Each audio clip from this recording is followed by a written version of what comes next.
So today we are going to study about general pathology.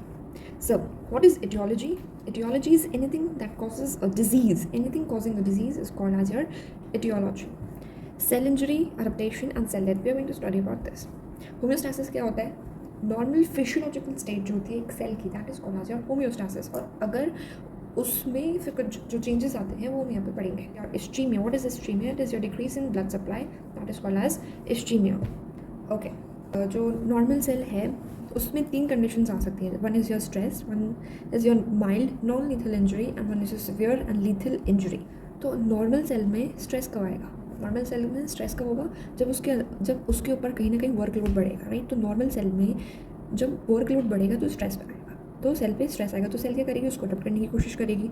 और cell के पास adaptation के ये 4 मैकेनिज्म्स होते हैं जिससे वो अडॉप्ट कर सकती है. What are they? Hypertrophy, hyperplasia, metaplasia, atrophy. इन चारों का मतलब क्या होता है ये आपको पता होना चाहिए. उसके बाद हम आते हैं mild non lethal injury. Mild non lethal injury को हम कहते हैं रिवर्सिबल इंजरी. इसमें क्या होता है? मॉर्फोलॉजिकल चेंजेस आते हैं या फिर बोले तो हाइड्रोपिक चेंजेस आते हैं सेल के अंदर. फिर तीसरी जो कंडीशन आती है दैट इज जो सिवियर और लीथल इंजरी. इसमें क्या होता है? एक इरिवर्सिबल इंजरी होती है और इसमें सेल डेथ हो जाती है. सेल डेथ के बाद उसके 2 फेट होते हैं, एक तो necrosis and apoptosis. What is the difference between necrosis and apoptosis? This is important, right. So this will study further in our chapter. और कुछ और केसेस भी होते हैं that is necroptosis, paraptosis and pyroptosis. तो आपको याद रखना है कि हर नॉर्मल सेल की एक होम्योस्टासिस मेंटेन्ड होती है, राइट. उसमें ये 3 कंडीशंस आ सकते हैं, उस हिसाब से सेल फर्दर रिएक्ट करती है, राइट. नॉर्मल सेल में स्ट्रेस आ सकता है तो उससे ये अडॉप्टेशंस करेंगे सेल वापस सेल को नॉर्मल करने के लिए. उसके बाद माइल्ड नॉन लीथल इंजरी हो सकती है, that is reversible injury. And severe lethal injury हो सकती है, that is reversible injury. Talk about cell adaptation. What is cell adaptation? इसमें क्या होगा? सेल के अंदर कुछ रिवर्सिबल चेंजेस आएंगे, that is changes in the size, number, phenotype and metabolic activity of the cell. अब हम बात करेंगे जो सेल अडेप्टेशंस थे उसके टाइप्स की, राइट. तो 2 थे, इनके बीच में डिफरेंस क्या होता है ये हमें पता होना चाहिए, राइट. दैट इज जो हाइपरट्रॉफी एंड हाइपरप्लेशिया. हाइपरट्रॉफी और हाइपरप्लेशिया में क्या डिफरेंस होता है? हाइपरट्रॉफी में तो सेल का साइज बढ़ रहा होता है और हाइपरप्लेशिया में सेल का नंबर बढ़ता है. इसमें स्टिमुलस क्या होता है? स्ट्रेस आएगा तो कहीं ना कहीं वर्कलोड बढ़ेगा तो सेल अपना साइज बढ़ाएगा. माइटोसिस के थ्रू सेल डिवीजन होता है, सेल डिवीजन से सेल नंबर बढ़ जाते हैं इन the case of hyperplasia, right. इसमें जो टिश्यू होता है वो डिवाइड नहीं कर पा रहा है, इसलिए कहीं ना कहीं सिर्फ हम उस सेल की साइज़ बढ़ा के काम चला रहे हैं. अगर उस टिश्यू में डिवीजन हो पाता तो हम उसका नंबर बढ़ाएंगे, वो होगा हाइपरप्लेशिया में. अगर वो डिवाइड नहीं कर सकता तो हम उसकी सेल का साइज़ बढ़ा के सेल को अडॉप्ट करेंगे उस स्टिमुलस के लिए. अगर हम इसके एग्जाम्पल की बात करें तो फिजियोलॉजिकल एग्जाम्पल्स हो जाएंगे स्केलेटन मसल्स. जो एथलीट्स होते हैं, बॉडी बिल्डर्स होते हैं, उसमें कहीं ना कहीं उनकी सेल साइज बढ़ जाती है, उसमें हाइपरट्रॉफी हो रखी होती है उनकी स्केलेटन मसल्स के अंदर. एथलेटिक ब्रैडीकार्डिया भी इसका एक केस है. तो प्रेगनेंसी में uterus, it is an example of both hypertrophy and hyperplasia.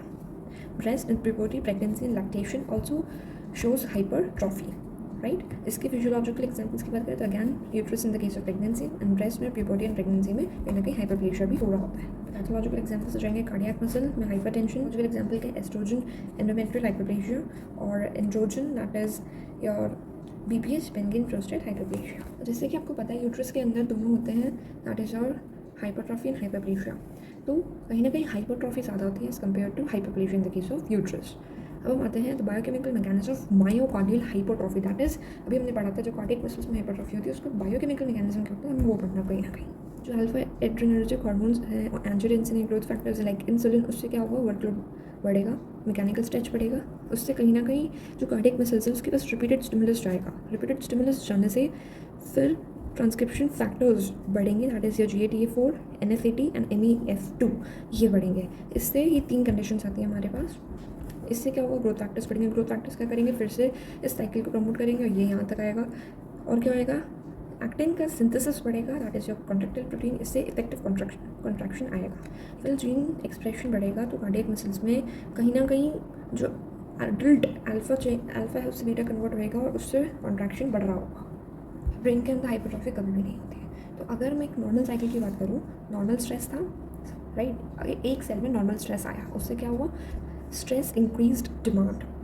Stress से डिमांड इंक्रीज हुई तो सेल अडॉप्ट करेगी. अगर वो अडॉप्ट नहीं कर पाई तो सेल इंजरी होगी और सेल इंजरी से सेल डेथ हो जाएगी, राइट. और अगर इंजरियस स्टिमुलस आया तो डायरेक्ट सेल इंजरी से सेल डेथ हो जाएगी. This is a normal cycle of your cell injury.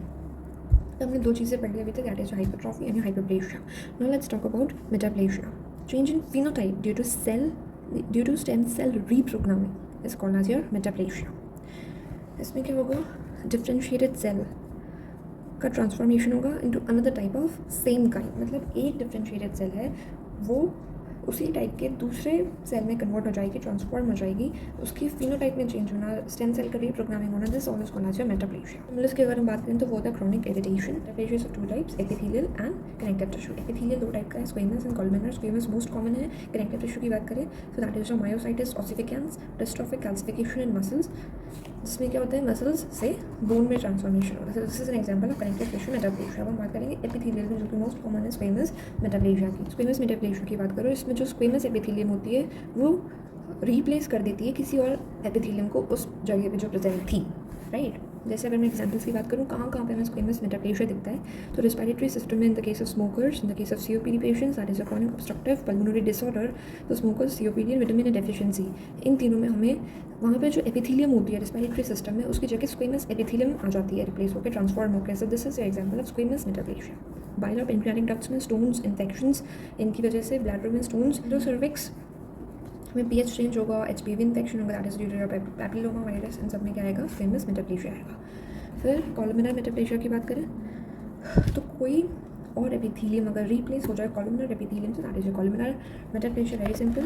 इसका बहुत इंपॉर्टेंट एग्जांपल होता है, that is your Barrett's esophagus. Now what is your Barrett's esophagus, that we have to. So GERD एक बीमारी होती है, उसके अंदर क्या होता है, देखिए स्टमक के अंदर एसिडिक पीएच है, दैट इज अप्रॉक्स 1, और यहाँ पे जो एपिथेलियम है that is your columnar epithelium, right. तो इसके अंदर क्या होता है, जो लोअर एंड ऑफ ईसोफेगस है, एपिथेलियम रिप्लेस होकर स्क्वेमस एपिथेलियम आ जाती है. यहाँ पे तो कोलुमिनर प्रेजेंट है स्टमक के अंदर, यहाँ पे स्क्वेमस डेवलप हो जाती है in the lower part of oesophagus, and that is called as your Barrett's oesophagus, right. इसे आप कहते हैं बैरेट्स ईसोफेगस. और इसको हॉलमार्क क्या होता है, गॉबलेट सेल का प्रेजेंस आपको यहाँ पे दिखेगा, and that by that you can confirm that it is Barrett's oesophagus और कोलुमिनर मेटाप्लेशिया. प्रोग्रेशन की बात करें तो प्रोग्रेशन सबसे पहले तो बैरेट्स का फॉर्मेशन होगा, उससे डिस्प्लेशिया होगा, उससे एडिनोकार्सिनोमा होगा. Barrett's is a pre malignant condition. Dysplasia is your partial loss of differentiation. Partial loss of differentiation is your dysplasia. फिर इससे क्या होगा, adenocarcinoma. Let's talk about atrophy. What is atrophy? Reduction in size of organ or tissue due to decrease in cell size and number is called as your atrophy. What are the causes of atrophy? Pathological causes, decrease of workload, and that is due to your tissues atrophy. For example, fracture of bone. Second is your loss of nerve innervation, for example, of muscles, and this is called as your denervation process. And then third is your diminished blood supply in the case of brain in old age, that is senile atrophy.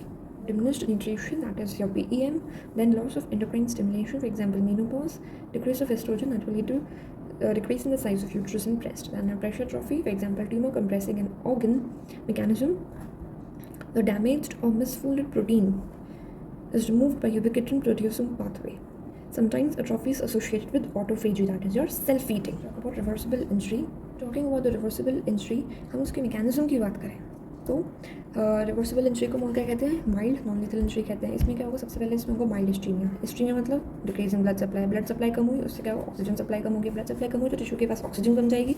तो mild इस्टीमिया से हो रहा होगा कहीं ना कहीं mild hypoxia. Mild इस्टीमिया से mild hypoxia, उससे क्या होगा, एनारोबिक ग्लाइकोलिसिस होगा. फिर इसके दो फेट होंगे. एक तो क्या होगा, एटीपी कम बनेगा, लैक्टिक एसिड का प्रोडक्शन ज़्यादा होगा. एटीपी कम बनेगा, उससे क्या हो रहा है, सोडियम पोटेशियम एटपेज पंप की एक्टिविटी कम हो जाएगी. अगर ये कम काम कर रहा है तो जो सोडियम हमारे सेल से बाहर जा रहा था, क्योंकि एटीपी कम हो रहा है तो सोडियम का सेल से बाहर जाना कम हो जाएगा, तो इंट्रासेलुलर सोडियम बढ़ने लगेगा, राइट. ये सब हो रहा होगा कहीं ना कहीं, एटीपी कम होएगा, किसकी वजह से, यहाँ से ये सब चालू होगा.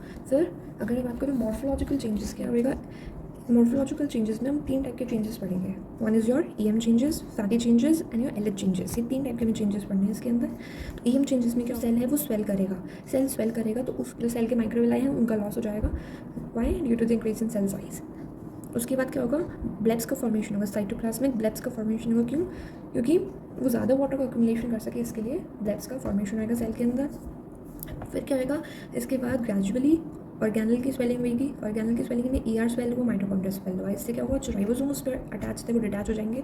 उससे राइबोसोम डिटैच हो गए तो प्रोटीन सिंथेसिस कम हो गया. प्रोटीन सिंथेसिस कम हो गया तो जो ट्राइग्लिसराइड थे वो ब्रेक हो गए, फ्री फैटी एसिड बनाएंगे. That is called as your fatty change.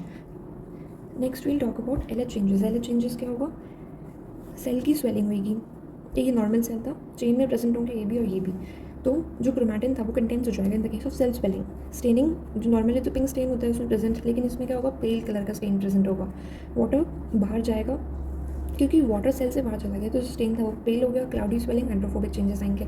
Features की बात करें तो what are the main features of your reversible cell injury, ये आपको याद रखना है, very important. What are the features? Loss of microvilli, black formation, condense nucleus and organelle swelling. Thank you.